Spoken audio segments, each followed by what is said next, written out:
জামাত ইসলামী যদি সরকারে আসে কিন্তু অর্থমন্ত্রী কি হবে? ফাহাম আব্দুস সালাম নিঃসন্দেহে একজন ভালো বিতার্কিক। শব্দের খেলা তিনি ভালোই খেলতে পারেন। প্রতিপক্ষের গোলপোস্টে কথার মারপ্যাচে বল পাঠিয়ে দেওয়াটা তার একটা দারুণ গুণ। কিন্তু সমস্যা হলো বিতর্কের মঞ্চ আর রাজনীতির ময়দান এক নয়। বিতর্কে আপনি একাই রাজা, কিন্তু রাজনীতির ময়দানে তিনি একা খেলোয়াড় নন। সম্প্রতি মির্জা ফখরুলের জামাই ফাহাম সাহেব জামায়াতে ইসলামীকে উদ্দেশ্য করে একটি খুব ট্রিজি প্রশ্ন ছুড়ে দিয়েছেন। তিনি জানতে চেয়েছেন জামায়াত ক্ষমতায় গেলে তাদের অর্থমন্ত্রী কে হবে। প্রশ্নটা শুনে মনে হতে পারে, আরে তাই তো, জামাতের কি আসলে অর্থনীতি সামলানোর মতো লোক আছে? ফাহাম সাহেব হয়তো ধরে নিয়েছেন জামায়াতের ঝুলিতে এর কোনো উত্তর নেই।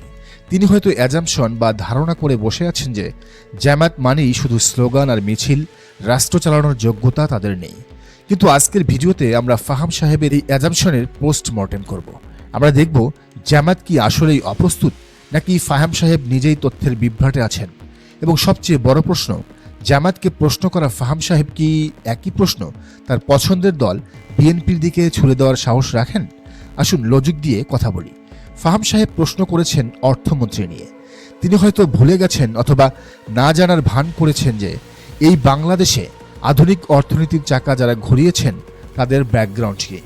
জামায়াত বাংলাদেশের ইতিহাসে শাহ আব্দুল হান্নানের মতো প্রথিতযশা অর্থনীতিবিদ উপহার দিয়েছে। আপনারা যারা শাহ আব্দুল হান্নানকে চেনেন তারা জানেন তিনি ছিলেন একজন ব্যুরোক্রেট এবং ইকোনমিক জিনিয়াস। ভ্যাট ব্যবস্থা প্রবর্তন থেকে শুরু করে বাংলাদেশের ব্যাংকিং সেক্টরের সংস্কার, কোথায় নেই তার অবদান। এরপর আসুন বিজনেস ম্যাগনেট মীর কাসেম আলীর কথায়।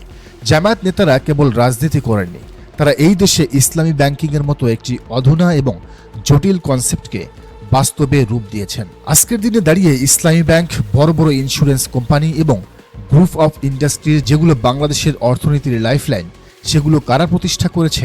কারা জৌলুসের সাথে বছরের পর বছর এগুলো পরিচালনা করেছে? এটা কি ফাইন্যান্সের বস না হলে সম্ভব?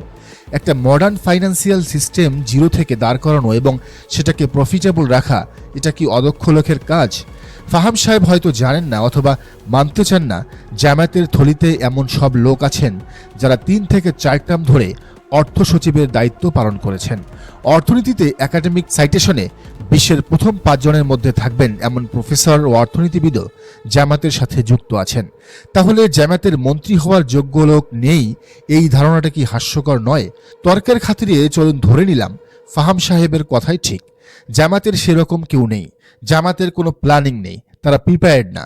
কিন্তু প্রশ্ন হলো, ফাহাম সাহেব যে দলটিকে প্রিপেয়ার্ড বা প্রস্তুত মনে করছেন, সেই বিএনপির অবস্থা কি? বিএনপি তো এর আগেও একাধিকবার রাষ্ট্র পরিচালনা করেছে, তারা তো অনেক অনেক বেশি অভিজ্ঞ। তাহলে বিএনপির শ্যাডো ক্যাবিনেট কোথায়? যে কোনো সভ্য দেশে, বিশেষ করে পশ্চিমা গণতন্ত্রে, যা ফাহাম সাহেবের খুব পছন্দের হওয়ার কথা, নির্বাচনের আগে বিরোধী দলগুলো দুটি কাজ করে। এক, প্রথম 100 দিনে তারা কি করবে তার ম্যানিফেস্টো দেয়। 2, তাদের শ্যাডো ক্যাবিনেট বা ছায়া মন্ত্রিসভা প্রকাশ করে। অর্থাৎ স্বরাষ্ট্রমন্ত্রী কে হবেন, অর্থমন্ত্রী কে হবেন তা মানুষ আগে থেকেই জানে। জামাত না হয় আন্ডারগ্রাউন্ডে ছিল, তাদের কথা বাদ দিলাম, কিন্তু বিএনপি, তারা কেন তাদের সক্ষমতা শোকেস করছে না? সাইফুর রহমান মারা যাওয়ার পর বিএনপির অর্থমন্ত্রী কে হবেন, এটা কি ফাহাম সাহেব জানেন? নাকি তিনি বলবেন বিএনপির আছে কিন্তু আমরা বলছি না? যদি তাই হয় তবে জামাতের ক্ষেত্রেও একই লজিক খাটে। জামাতও হয়তো কৌশলগত কারণে তাদের তুরুপের তাসগুলো এখনই জনসম্মুখে আনছে না। তাহলে ফাহাম সাহেবের জামাত নিয়ে এত আড়ম্বর কেন? বিএনপিকে নিয়ে তিনি নীরব কেন? ফাহাম সাহেব খুব অদ্ভুত একটা যুক্তি দিয়েছেন। তিনি বলেছেন তারেক রহমান নাকি তার বিভিন্ন বক্তব্যে পলিসি বা নীতি নিয়ে কথা বলেন, অন্যদিকে জামায়াত আমিনী নাকি এসব বলেন না। আমরা খুব মনোযোগ দিয়ে তারেক রহমানের বক্তব্যগুলো শুনেছি। সত্যি বলতে সেখানে পলিসি কোথায়? একটা হাস্যকর ফ্যামিলি কার্ড কনসেপ্ট ছাড়া পলিসি লেভেলে কোনো সিরিয়াস আলাপ কি আপনারা পেয়েছেন? তারেক রহমান যা বলছেন সেগুলোকে পলিটিক্যাল সায়েন্সের ভাষায় বলে ফ্ল্যাট ন্যারেশন বা জেনারেলাইজড কথাবার্তা। পরিবর্তন চাই, সবার আগে বাংলাদেশ উন্নয়ন করব, এগুলো তো মেছো বক্তৃতা। কালকে আমাকে বা আপনাকে প্রাইম মিনিস্টার ক্যান্ডিডেট বানিয়ে দিলে আমরাও এর চেয়ে ভালো বক্তৃতা দিতে পারবো। কিন্তু পলিসি মানে হলো সমস্যাটা কি, সেটার রুটে কি আছে এবং সেটা সলভ করার স্টেপ বাই স্টেপ মেকানিজম কি। হোয়ার আর দ্য পলিসিস? এর বিপরীতে কিছুদিন আগে শহীদ মতিউর রহমান নিজামীর ছেলে নাজিব মোমেন সাহেবের একটা ভিডিও ভাইরাল হয়েছে। আপনারা সেটা দেখলে বুঝবেন পলিসি ব্রিফ কাকে বলে। তিনি নাগরিকদের নিরাপত্তা বা সিকিউরিটি নিয়ে কথা বলেছেন।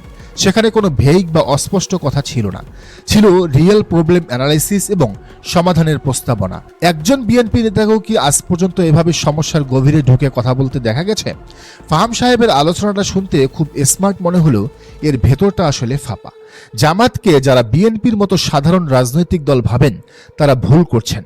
বিএনপি বা আওয়ামী লীগ হলো অনেকটা ব্যক্তিগত বা পারিবারিক আস্থার উপর চলা দল, কিন্তু জামাত বাংলাদেশের সবচেয়ে অর্গানাইজড পলিটিক্যাল পার্টি। এদের স্ট্রাকচারটা খেয়াল করুন। জামাতের একদম তৃণমূল বা ইউনিয়ন লেভেলেও একজন বাইতুল মাল সম্পাদক থাকেন। প্রতি বছর তাদের প্রতিটি ইউনিটে কঠোর ইকোনমিক অডিট হয়। এক পয়সার এদিক সেদিক হওয়ার সুযোগ নেই।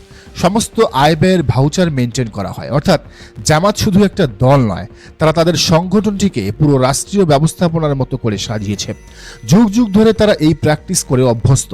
জামাতের একজন থানা লেভেলের বাইতুল মাল সম্পাদকও বাজেট ম্যানেজমেন্ট সম্পর্কে যে ধারণা রাখেন, অনেক বড় দলের কেন্দ্রীয় নেতাদেরও সেই ধারণা নেই। সম্প্রতি একটি একাডেমিক সামিটের তথ্য দিই, যেখানে 350 জন পিএইচডি এবং পোস্টডক ডিগ্রিধারী জামাতের নেতাকর্মী যুক্ত ছিলেন। চিন্তা করতে পারেন, সচিবালয় চালাতে যতজন সচিব লাগে, জামাতের ভান্ডারে তার চেয়ে 5 গুণ বেশি সাবেক ও বর্তমান সচিব বা সমমানের আমলা প্রস্তুত আছেন। প্রশ্ন করতে পারেন, তাহলে এদের দেখা যায় না কেন? উত্তরটা খুব সোজা। গত 16 বছরে জামাত নামটাকেই একটা ট্যাবু বানিয়ে রাখা হয়েছিল। আজ যাকে সামনে আনা হতো, কালই তাকে টার্মিনেশন লেটার ধরিয়ে দেওয়া হতো। নিরাপত্তা এবং কৌশলের কারণেই জামাত তার হিউম্যান রিসোর্স বা পাওয়ার ম্যানেজমেন্ট রিসোর্সকে লুকিয়ে রেখেছে। শ্যাডো ক্যাবিনেট প্রকাশ করলেই ফাহাম সাহেবরা এদের চিনে নিতেন। ফাহাম সাহেব হয়তো ভাবছেন অর্থমন্ত্রী হতে হলে তাকে নোবেলজয়ী অর্থনীতিবিদ হতে হবে, কিন্তু বাস্তবতা কি? বাংলাদেশে যতদিন আমলাতান্ত্রিক জটিলতা আছে, ততদিন মন্ত্রীর চেয়ে সিস্টেম গুরুত্বপূর্ণ। তাছাড়া ফাহাম সাহেবের সেকেন্ড হোম অস্ট্রেলিয়ার কথাই ধরুন। সেখানকার স্বাস্থ্যমন্ত্রী কি ডাক্তার? না, তিনি হয়তো এলএলবি পাশ করা একজন রাজনীতিবিদ। বাংলাদেশে আমরা দেখেছি আবুল মাল আব্দুল মুহিত মারা যাওয়ার পর যাকে অর্থমন্ত্রী করা হলো, সেই আহমদ মোস্তফা কামাল, তিনি বাজেটই পেশ করতে পারেন না। শেখ হাসিনাকে সেই দায়িত্ব পালন করতে হতো। বিএনপি আমলে সাইফুর রহমান ছিলেন মানলাম, কিন্তু এখন বিএনপির কে আছে সেই মাপের? খুনি হাসিনার মাথা ব্যথা ছিল বিএনপি ক্ষমতায় এলে প্রধানমন্ত্রী কে হবে, কারণ একজন অসুস্থ আর আরেকজন ফেরারি। আর এখন মনে হচ্ছে জাতির জামাই ফাহাম সাহেবের মাথা ব্যথা শুরু হয়েছে জামাতের অর্থমন্ত্রী কে হবে তা নিয়ে। কথায় বলে, যার বিয়ে তার খবর নাই, পাড়াপড়শির ঘুম নাই। জামাত তাদের সক্ষমতা নিয়ে কনফিডেন্ট। তারা জানে কিভাবে বিশাল প্রতিষ্ঠান চালাতে হয়, তারা জানে কিভাবে মানি ফ্লো কন্ট্রোল করতে হয়।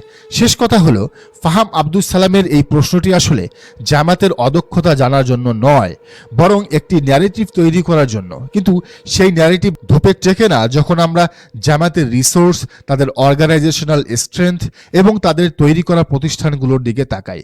জামাত বিএনপির মতো ওপেন পার্টি না হলেও তাদের পলিসি মেকিং এবং এক্সিকিউশন লেভেল অনেক বেশি স্ট্রং। তারা রেডি, তারা জাস্ট ওয়েট করছে বাংলাদেশের জনগণের কনসেন্ট বা সম্মতির জন্য। বাংলাদেশের জনগণ এখন সচেতন। তারা জানে কাদের বুলি ফাঁপা আর কাদের কমিটমেন্ট টনটনে intact. Good luck mister Faham, আপনার পরবর্তী গোলপোস্টের অপেক্ষায় রইলাম। প্রিয় দর্শক, ভিডিওটি ভালো লাগলে শেয়ার করুন এবং চ্যানেলটি সাবস্ক্রাইব করে সাথেই থাকুন। আল্লাহ হাফিজ।